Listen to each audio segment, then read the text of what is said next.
from the literally from the halvening. It's it's probably gonna end up on 420, which is hilarious. Man, Bro, only in crypto they is do that that shit on purpose, dude. They do yeah, that shit on purpose. There's no yeah, way, dude. that'd be crazy. It magically lands it took 4 years and magically it lands April 20th, like April 20, 420. Yeah, that'd be nuts. That'd be nuts. Yeah, bro. I mean, because and really obviously to see us come up in price when we get to like 74K ish, something like that. A lot of that, like people got to understand the actual real dollar values that are coming into crypto. So Yeah. these ETFs are a fundamental change that I feel like that I know the halving is a huge narrative. We were talking about this before too. I think through time, the halving is going to have less of a fundamental effect. The narrative is always going to be as strong. Yeah. I think like the real halving effect, we had that due to the ETFs. Yes. You know what I'm saying? Yeah. I'm with you 100,000% because it's just they were actually buying. They're actually buying like I mean, almost every ETF is at least buying like a couple hundred Bitcoin a day each. There's 900 Bitcoin made a day. As soon as the halvening's done, after let's just call it on 420. After 420, we go from 900 Bitcoin made a day to 450. 450. Yeah. And there's a new ETF being launched like damn near every couple of weeks, even if because it's so like BlackRock's making so much money off that ETF that they're going headlong into making Ethereum ones and everything like that. Now I've never actually got to ask you this. Okay, so let me know if you agree. Do you believe that there's going to be an Ethereum ETF? I think in time, I don't know if it's going to be right as soon as what people think, just because those SOBs over there, man, they really like to try to just make things hard for no reason. You know what I'm saying? Yeah. So I think we get it. It's hard to say like, oh yeah, this is going to happen like right away in the same year. Right. When Bitcoin gets it. You know what I'm saying?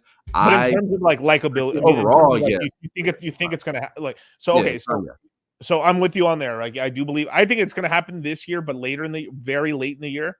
Yeah. But it is interesting. The later it happens, the more likely we have a normal cycle, which is good because like one thing I'm looking out for. So is Charlie is kind of like if this thing maybe just tops out early in 24 somehow, like maybe like late 24 after during the election cycle, then it's over January, right? Yeah. So I'm making sure to look out for that. But do you believe something like a Solana or like one of the other main tokens this cycle is so because like Bitcoin and Ethereum is the easy ones. It's sort of like the easy free throws, right? Yeah. But like where you can catch a bucket is basically like, do you think that like because my bet's probably that Solana's probably gonna get one.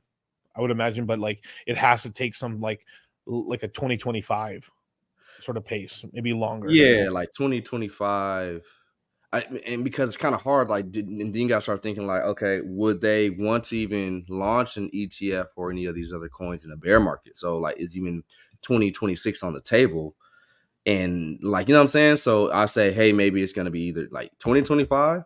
Or like they'll skip the bear market, because everybody market times. I don't care what nobody says. Like everybody, there's a time and a season to do everything. Can't nobody tell me anything different. So 2027, 2028, I would feel like it's either gonna be 2025 or they might say, hey, let's just kind of like like put this to the side, put it on the shelf, and then try to get that back going. Maybe like 2027, 2028 potentially. Yeah. But believe it or not, you want to know what's crazy to me? I feel like yes, Solana would be something that okay, cool, like for sure, like they can definitely be in that talk about or not NFTs for the ETFs, but in terms of other coins, XRP, and the reason,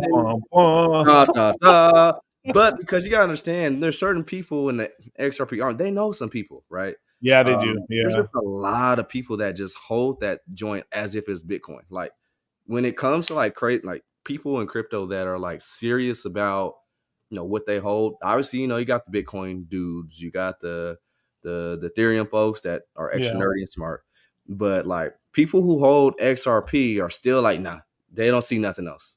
But and then so in terms of like liquidity and stuff like that, I still think it's still gonna stick around to be big enough even for an ETF. And there's Yeah. certain people that are a part of that they know some political people as well, you know, by the way. Yeah, So because it would have died. It would have died by now. It would have died yeah, down. if it was gone away, it would have died for sure. Like So I it's never, I really never even knew the company got created in 2012. yo, That's a how. long time ago, bro. Yeah, I was like, holy crap. So